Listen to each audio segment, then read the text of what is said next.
Back in 2018, I was on my way home from Taiwan, and I had an overnight layover in Tokyo, actually, and I took a bus ride from the airport, Narita Airport, and I went to a capsule hotel to stay the night, and I had a good meal at a restaurant. But when I got back to Narita Airport and checked into security, I got a very sad feeling because I was looking outside the gates and I'm like, this is the last time, this may be the last time I ever see Tokyo, and I might not even know it, right? Let's face it, there's gonna be a last time that I ever visit Tokyo, and the problem is I won't even know it's the last time when I leave Tokyo, right? I mean, unless you can swear off ever wanting to go to a place, right? So, for example, last year, after my coworkers told me about such a great time they had in Las Vegas, I decided to give it a try because my taste of vacation is very different from a lot of my colleagues. I decided to give it a try just so I can say that I've tried it and it's not for me, and sure enough, it wasn't for me. I could say that was the last time I ever go to Las Vegas, unless I have a good reason to go there. But this is similar to how I feel about Seattle. I'm so glad that these are going to be my last, or hopefully my last days in Seattle.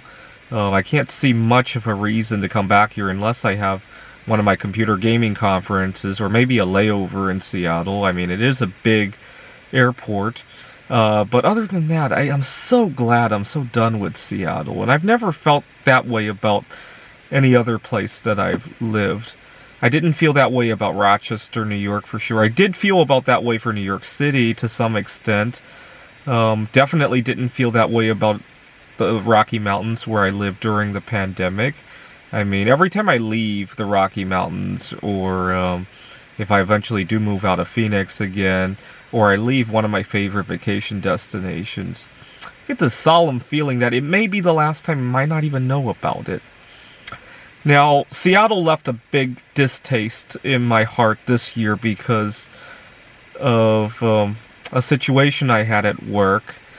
I was working at a tutoring center, and my boss gave me a hard time about a lunar eclipse I wanted to see. He was like, well, the eclipse ends at 4. Could you at least come in for the second part of the next day? And meanwhile, I see my coworker. One of my coworkers is Latino. His niece, their culture celebrates their 15th birthday in some special way. I can never remember the name of that celebration, but he wanted to attend that.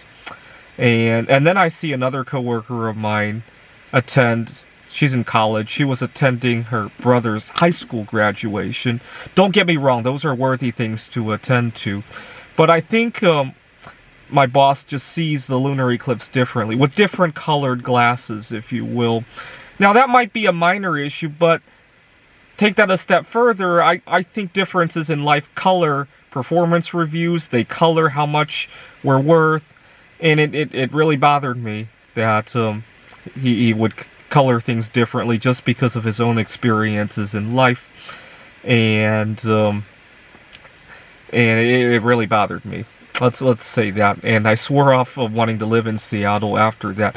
In fact, I remember the night after I had to cover my coworker for her going to graduation. I remember thinking, I hope I go to sleep and I never wake up again, because it left a very big distaste when I saw that. And don't get me wrong, I love graduations. I was just attending